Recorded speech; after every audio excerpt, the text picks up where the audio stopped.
Je vous exhorte donc, frères, par les compassions de Dieu, à offrir vos corps comme un sacrifice vivant. Donc, on voit par là même que nous, enfants de Dieu, eh bien, nous savons que le Seigneur, bien sûr, nous a donné un corps, nous avons une âme, un esprit, et notre corps a son importance. Il nous invite à offrir ce corps-là, mais à qui? Bien sûr, à Dieu. Donc, ce corps-là est important. Pourquoi? Parce que le Seigneur nous dit que nous sommes le temple de son esprit, une habitation, le temple, l'endroit où il veut résider. Nous sommes le temple de son esprit, donc ce corps-là a une importance. C'est pourquoi ce corps-là, eh bien, nous devons l'offrir à Dieu. Cela voudrait dire, avec ce corps-là, je ne peux pas faire de n'importe quoi. Ce corps-là ne peut pas être détruit. Pourquoi? Parce que ce corps-là ne m'appartient plus. Ce n'est pas à moi. Mais ce corps-là doit être, on l'a offert à Dieu, afin qu'il fasse de nous des vases utiles. Des vases utiles.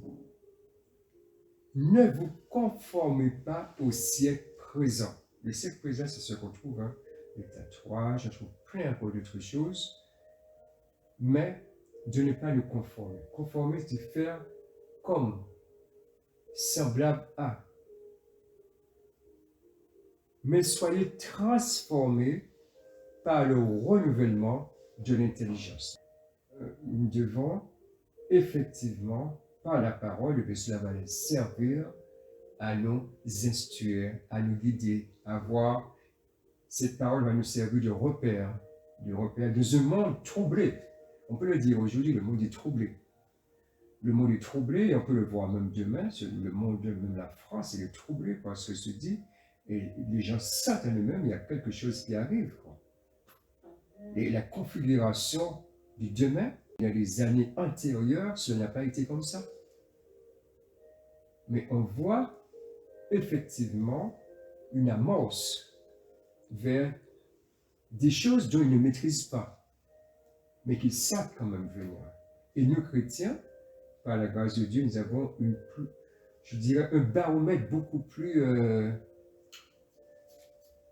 sensible pour discerner l'époque où nous sommes. Et nous avons cette confiance que notre espoir, le bien, ce n'est pas celui qui va passer là. Bien sûr, il est important parce qu'il faut bien que quelqu'un dirige le pays. Mais notre espoir avant se trouve en Christ, qui ne change pas et qui nous a fait de grandes promesses. Je suis avec vous tous les jours, jusqu'à la consommation des siècles. Tous les jours, de janvier à décembre, de lundi à dimanche, jour férié ou jour non férié, il veut être avec nous tous les jours. Donc c'est une assurance pour nous dans un monde troublé, dans un monde où il n'y a pas de repères. Les repères d'aujourd'hui ne seront pas les repères de demain. Les paroles dites aujourd'hui vont changer dans peu de temps. Parce que tout change, tout bouge, suivant l'époque, suivant les circonstances, suivant la mode, etc. Tout bouge. Mais notre Dieu nous dit, chez lui, il n'y a pas ni ombre de variation. Je crois que dans la vie, on a besoin aussi de repères. On a besoin de nous appuyer sur des choses sur des valeurs qui ne changent pas. Et les valeurs de Dieu ne changent pas. Le monde, c'est versatile, c'est une jouette. Aujourd'hui, c'est comme ça, demain, ce sera autre chose. Aujourd'hui, c'est vert, demain, ce sera blanc. Mais les valeurs de Dieu ne changent pas.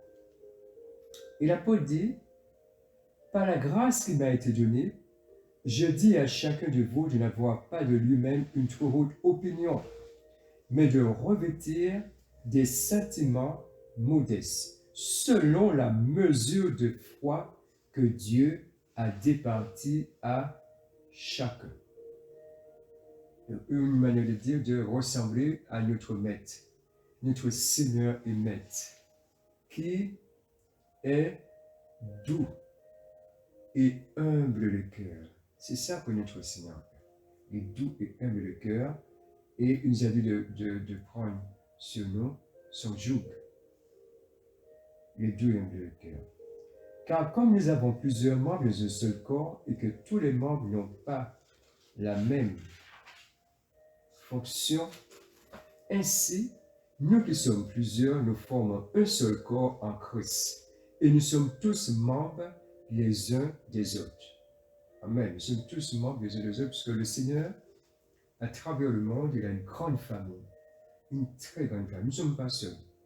Et quel que soit le pays où on ira, en Argentine, en Amérique du Nord, en Amérique du Sud, quels que soient les continents, quels que soient les pays, même au pôle Nord, au pôle Sud, eh bien, nous avons les frères et sœurs.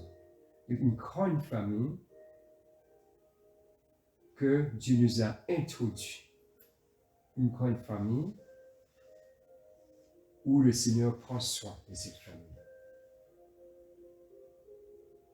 Car il est le Dieu qui pourvoit à tous nos besoins. Donc que Dieu nous fortifie et puis que nous restons, qu'il nous aide à rester fermes, inébranlables, travaillant, comme dit la parole, de mieux en mieux à notre salut, sachant que notre travail ne sera pas vain, travaillant de mieux en mieux. Et surtout, comme le Seigneur lui-même l'a dit, que votre cœur ne se trouble point. Parce qu'à chaque époque, même à l'époque des disciples, il y avait aussi des moments de trouble. Il y avait les Romains, c'était pas des tendres, les Romains. C'était pas des tendres, ils étaient entraînés. Entraînés, leur culture, c'était vraiment la force brutale et tout ça. Il y avait des moments de trouble, socialement parlant. Mais Jésus a invité ses disciples et à nous aujourd'hui, à chaque époque, il y a ces moments de trouble, ces moments d'effervescence, mais que votre cœur ne se trouble point. Et où nous allons retirer la force nécessaire pour rester stable? Eh bien, c'est en Christ, en Jésus. En lui, c'est là que nous allons tirer toute notre énergie, toute notre force, toute notre zèle, c'est là, en lui. Jour après jour, et il est la source inépuisable. Que nous voyons dans le monde aujourd'hui, eh bien, quand on parle des énergies telles que le pétrole et tout ça, nous voyons que ce sont des énergies qui, un jour, sont appelées à s'épuiser. Parce qu'à force de prendre, un jour, il n'y aura plus rien. Mais notre Dieu, eh bien, ses provisions lui-même, ce qu'il met à la portée de ses enfants, c'est inépuisable. Inépuisable. On va prendre aujourd'hui, demain, si Dieu veut, on ira. On peut aller à tout moment vers lui. À tout moment.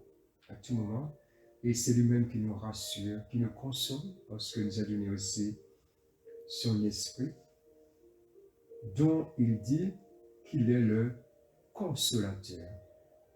Celui qui nous console, celui qui nous dirige, celui qui nous fortifie. Parce que son esprit, c'est un esprit d'amour, de force et de sagesse. Peut-être que on n'est pas, je dirais physiquement parlant, nous ne sommes pas comme Samson, à qui une force extraordinaire avait été donnée. Mais nous avons en nous celui qui est plus fort que Samson. Celui qui se définit comme un esprit d'amour, de force et de sagesse. Et nous avons besoin, aujourd'hui, nous aurons besoin demain de toutes les ressources que Dieu nous donne, toutes les ressources nécessaires pour tenir ferme. Son esprit, sa parole, et comme disait à cette femme samaritaine, hein, il disait, celui qui boira de cette eau aura encore soif. Tout ce que le monde peut offrir, tôt ou tard, il y a une limite. On a encore soif, on désire mieux. Parce que l'âme, le cœur n'est pas satisfait. Mais Jésus a dit, celui qui boira de l'eau que je lui donnerai n'aura jamais soif. Et cette eau deviendra une source d'eau qui jaillira jusque dans la vie éternelle. Donc nous avons besoin constamment de cette source d'eau vive pour nous remplir, pour nous aider à traverser l'époque difficile. Parce que c'est une réalité, on ne peut pas se voiler la face, hein, l'époque est là. Époque qui avait déjà été prédite, hein, où le Seigneur avait dit des temps difficiles seraient là, présents toujours par rapport à l'égoïsme humain, l'égoïsme de l'homme. On veut toujours plus, et bien souvent c'est au détriment du prochain. Toujours plus d'argent, de capital, mais c'est toujours l'exploitation des autres, l'exploitation du plus faible. C'est toujours comme ça. Mais nous avons besoin vraiment de toutes les forces nécessaires pour tenir ferme et persévérer jusqu'au retour du Seigneur. Mais il y a vraiment une récompense parce que le Seigneur nous a fait de très grandes promesses. Déjà, il a dit « Heureux ceux qui n'ont pas vu et qui ont cru. » Déjà. Et il y a toujours une récompense à celui qui persévère jusqu'au bout. Donc, il nous a pas promis une route, je dirais en rose lorsqu'on devient chrétien, c'est pas vrai. Mais il y a une certitude, une réalité. Avec lui, c'est possible. On peut le dire fermement, avec lui, c'est possible. Avec son aide, avec sa force, avec son appui, avec tout ce qu'il nous a laissé, c'est possible d'y arriver. Ce sera difficile. On va tomber, on va nous relever, mais il va nous tenir par la main pour nous aider à aller d'étape en étape et d'expérimenter cette bonté, son amour et sa grâce à travers les circonstances de la vie. C'est possible avec lui, donc faisons-lui confiance et continuons à persévérer. Il y a vraiment une récompense dans la persévérance jusqu'à la fin. Amen.